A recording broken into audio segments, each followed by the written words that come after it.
Thank you so much for joining us on the news. It's my pleasure. Now, some Nigerians will say that JAMB's examination this year was messy. Others will say it managed the situation quite well. But then are you relieved that at least the crisis was finally resolved? Yeah, certainly. We're a developing country, and so we should expect that from time to time, until we're able to find our feet firmly on the ground, things like this will happen. And the good news is that they moved in swiftly, and they have been able to provide some reassurance to the candidates who became victims of a system that they did not create.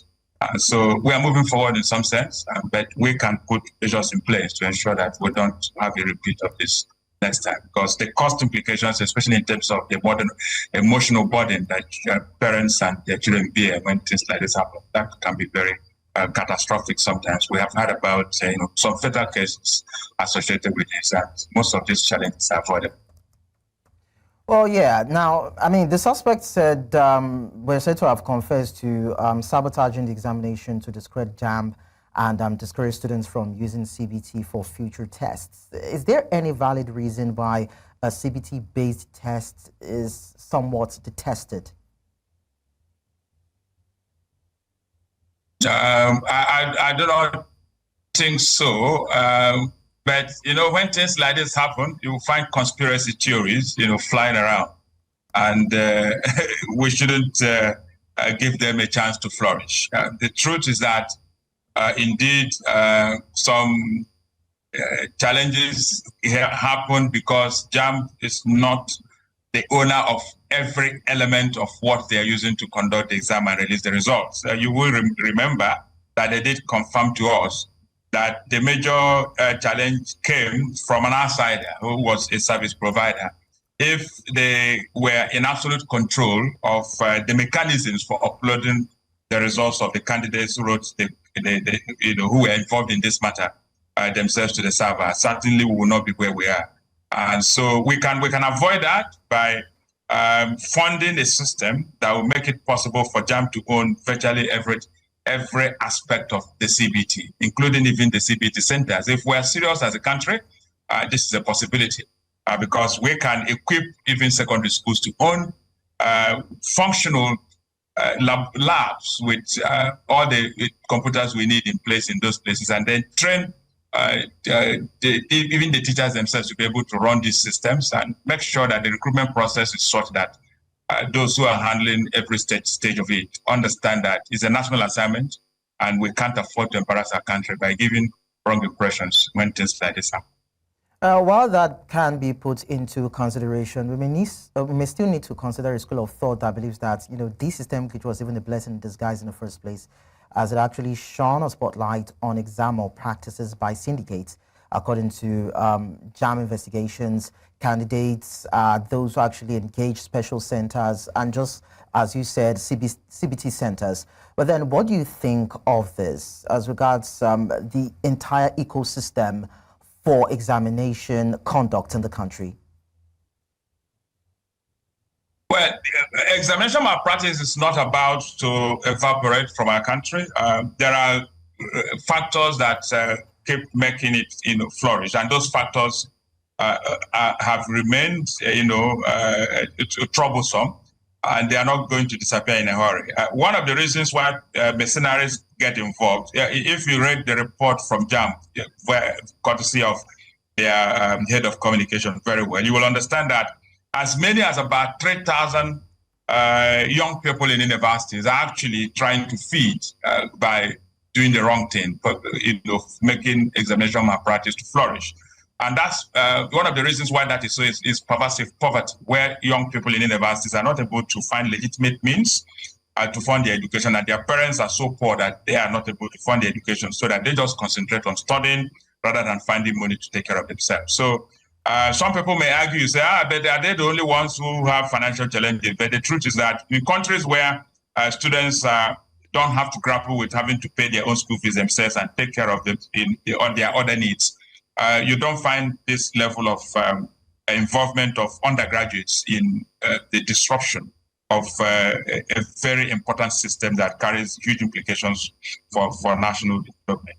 So I do not buy the conspiracy theory because it's just a problem that we could have avoided. And the reason why examination malpractice has continued to flourish is because we are running a system that makes certificate look like the only thing that matters in life, which is very unfortunate.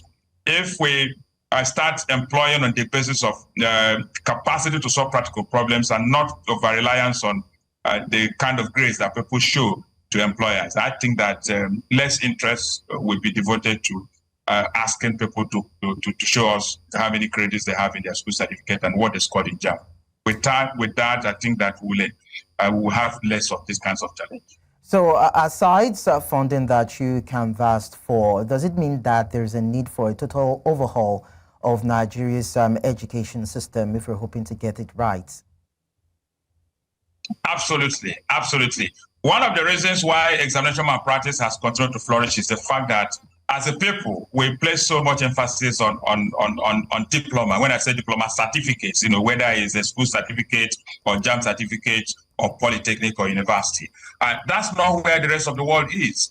If you go to a place like Finland, children don't even write exam until they're 16 years old. But in Nigeria, we start writing exams even from the age of 18 months, which is very unfortunate for us. So we need to redirect the attention of teachers, school owners, school leaders, and policy formulators in the education space to running a system that focuses more on truly giving people skills, helping them to acquire the knowledge that will make them globally competitive, and acquiring the skills it takes for them to develop social networks that will enable them to truly get what they want and become more patriotic and contribute via volunteerism and those kinds of things, so that when they need things, they will be able to get them without having actually to present the kind of certificates that we overrate in our country.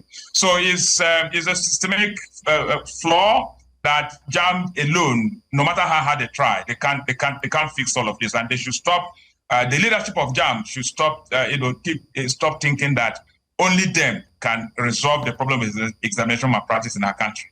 We need to get the larger ecosystem of education in the country involved, starting with the minister himself, and then collaborating with the employers who also run employment situations, and getting them to pay more attention to skills, knowledge, ability to solve practical problems when they are recruiting, rather than always insisting that people have to present 9 A's, 2-1 and have a first class before they can be even shortlisted for interview. So we have been doing the wrong thing for a very long time, and that's what keeps making children want to get these high scores. And you can even see when we release the result, we over-celebrate those who do more than 300. Even JAMB itself commits a similar error. And when they release the result, they're telling us what percentage scored above 300. We shouldn't keep making those things look like they are very important, because at the end of the day, when we become truly mature, we shouldn't be using only JAMB result to determine who goes into university. Other countries don't operate the way we are operating. A child studies for a period of 6 years, JS1 to SS3, and we use only a 2-hour exam to determine whether he's qualified or not to get into the university. I think that system is wrong, because we can be deceived by what an individual produces in only 2 hours, either in favor of the candidate or against the candidate. So we need to bring in more elements into the process of determining who should get into university, including asking questions about leadership ability, commitment to community service, and of course, capacity to demonstrate patriotism as you utilize the resources that Nigeria presents to you. That's what several other countries are doing. So we should stop using only one exam that is conducted in only 2 hours to determine who gets opportunity to take the next step in the process. Okay, Dr. Peter Ogudoro, thank you so much for sharing your profound knowledge with us on the news.